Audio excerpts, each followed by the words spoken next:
The time has come for once again for us to talk of weird things, specifically cryptids. Today we're going to talk about what else I've been reading for the Cryptid Readathon. I've only read 2 books this past week because one of them was a big fatty fatterton and was a kind of a chonk, and that is Steve Alten's The Lock. And then the other one was Where the Footprints End, Volume 2. Where the Footprints End, Volume 2, I read that one first. It's a nonfiction book written by Timothy Renner and Joshua Cutchin. It talks about the phenomena revolving around Bigfoot, and it's awesome. The first book is awesome too. I'm going to read you a short little blurb that gives you the gist of what both books are about, because I read the first volume a while back, and this one I had started and then stopped, and then when the Cryptid Readathon happened, it was the perfect time to revisit and actually finish it. That's right, get off your butt, Sin, and stop being lazy and finish that book, because you know as good as. So let me tell you a little bit about it. Poltergeists, fairies, extraterrestrials, pagan gods, witches, window areas, ghosts,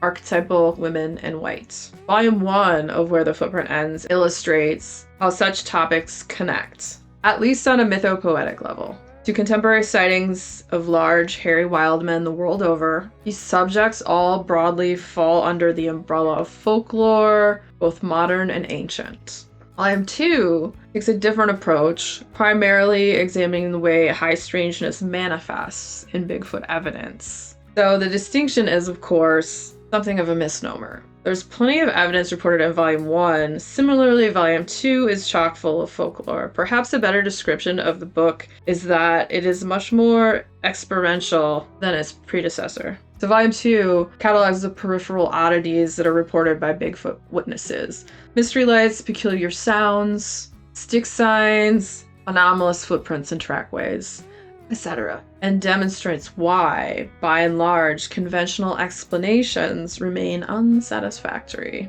It goes into detail of all this stuff. There's so much interesting things in it that I don't think I normally would have thought of, depending on the intelligence of these creatures and what they are or what they could possibly be.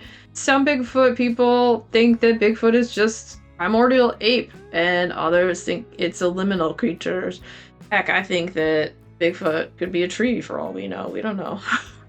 Like a dryad or whatnot. I think Bigfoot is a liminal creature. I don't think it's just an ape. Possibly some sort of guardian spirit of the forest. I think there could be good ones and there could be bad ones. And I don't know what Bigfoot is. Bigfoot could be fae. Bigfoot could be an extraterrestrial. That's my honest answer. And I find it fascinating to read books like this. And I like it when the author also, they're not like, this is what it is, da da da da da. Like, they're not sure and they leave it open to, learning more and admitting the fact that there's always so much more we can learn and know, and just this quest for knowledge into these strange subject matters is absolutely fascinating. And some of the first chapters, like the mystery lights and orbs and UFO sightings that coincide with Bigfoot sightings, and stuff about the vocalizations, which has some really interesting stuff, like stuff I had heard about before, but some that I totally hadn't heard about, and that was cool. Then different stuff with like hex signs, and some of the Bigfoots that they have, the tracks that they found have different amounts of toes. So they talk about the different number of toes and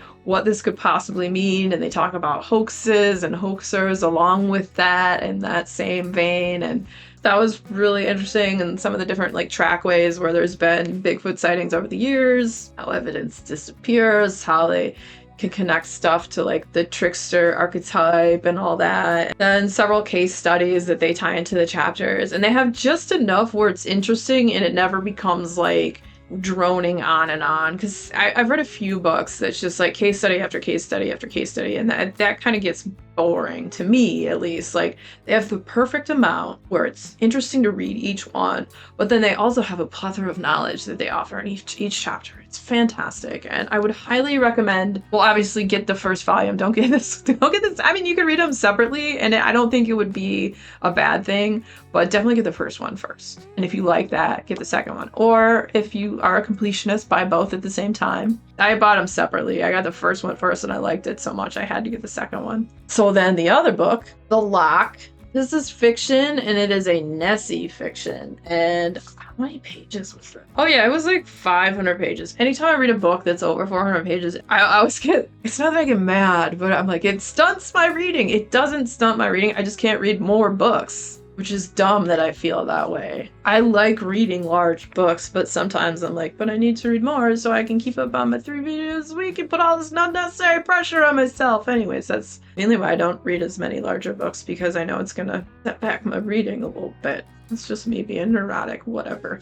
Anyways, so Steve Elton, The Lock. It is about this guy named Zach Wallace. Zach Wallace is a marine biologist, and they are going down to 3,300 feet of depth, and they are going to try and capture video footage of the elusive giant squid. I don't want to say the Latin name because I'm sure I'll F it up and say it incorrectly, so I'm not going to try.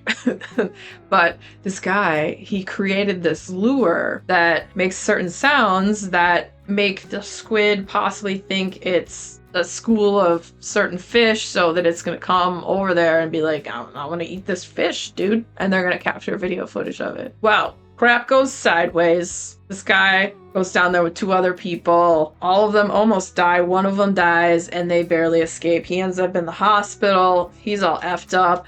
His fiance dumps him. The guy that he was working with is this professor who basically, like, he's one of those guys that just takes credit for everyone else's work. The other family of the guy that died is like suing them, and so he threw him under the bus, and it ruined his career, and so he's all pissed off. He turns to alcohol. He has all these night terrors too. We'll get into that in a minute. Just starts drinking himself to death. Growing up, he grew up in Scotland, and his father was super hard on him, just a jerk hole, and treated him pretty crappy. And his father was an alcoholic and cheated on his mom all the time, and they had a really terrible relationship. And then something really weird and catastrophic happened when he was 9, and his mom finally gave his dad the boot. They left, moved to America, and he lived there ever since. Hasn't seen his dad since he was 9. So one day in his drunken haze, he's in his hotel room with a prostitute, and someone knocks on the door. He wakes up all hungover and goes to the door, and it's this weird goth dude with like makeup on, and he tells him his father's in jail for murder, and that might possibly get the death penalty. So he needs him to come and help support his dad, and he's like, why should I do that? My dad was a jack.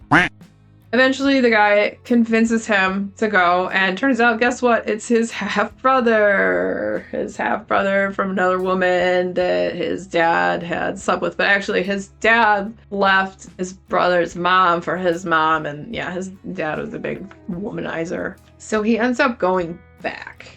Oh, also, when he was down where that giant squid was, because the giant squid did come and they lost all the video footage, but also there was a bunch of other creatures that came there. Were they Nessies? I don't know. They were something that they refer to as the bloop, this mysterious noise that has been noted by the Navy that no one knows what it is. So anyways, goes back to Scotland. And his dad, when he was younger, had told him about how the dragon would haunt his every other generation in their family, and the dragon being, Nessie. And so what really happened when he was a kid? So this guy has actually drowned twice. When he was a kid, when he was 9, he had drowned in the loch. He doesn't remember a lot of what happens, but he's been having these night terrors for a long time where he wakes up screaming every single night. And so something happened when he was 9 that he blacked out of his memory when he fell in the loch. He just remembers, get to the light, swim to the light. So anyway, he goes and he talks to his dad, and I don't know,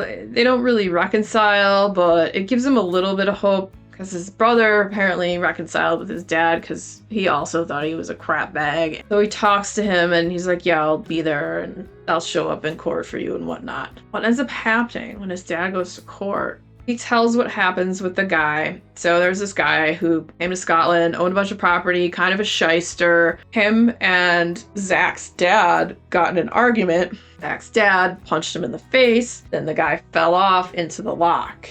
And so there was a bunch of witnesses. They're like, we saw it happen, da-da-da-da-da. But his dad says that when he fell over into the loch, that the Loch Ness Monster pulled him under and ate him.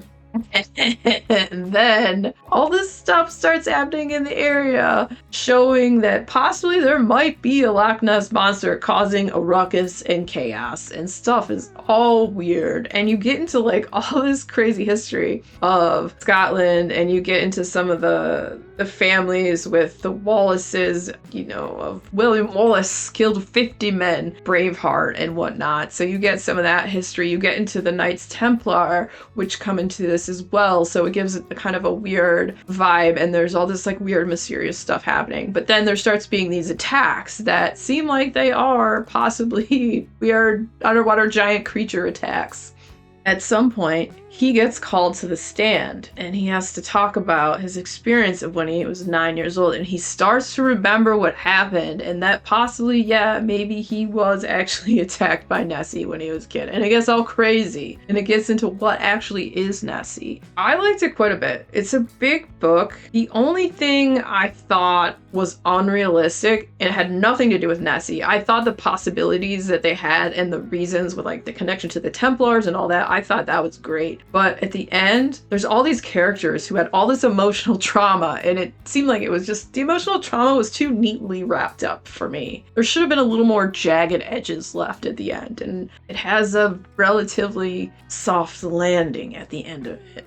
I started reading it too with the intention of, I'm gonna read a little bit of this book and then I was gonna jump into something else. And it hooked me it hooked me so good that I couldn't stop reading it. It was well written. I liked the characters. I loved the backstory pulling like the Knights Templar into that. I liked the history that you get into of stuff with Scotland and the different families, the Wallaces, the Bruces, and more what Nessie was, and then what happened to cause Nessie to kind of go crazy and start attacking stuff and things. It was pretty dang fun. I would read more about this author. I think they also do the Meg series, like the Megalodon for the giant shark, right? I think that's a thing. I would read that. I would definitely get into that. So that's what I've read this past week for the Cryptid Readathon. Next, we're going to get into Hunter of Shays, Through the Devil, a Cryptid. And then after that, I'm not quite sure. I got a couple things on my Kindle that I can't think of the names of right now. So, Cryptids buds. If you're taking part in the Cryptid Readathon, what have you been reading recently? What have you liked? What have you disliked? Let me know down in the comments. And if you're a fan of cryptids, the next video coming up will be about more freaky cryptids. Let's go. Also, if you had fun hanging out today, hit that subscribe button. Come back, see me again, and we'll talk about more bookish things and weird stuff.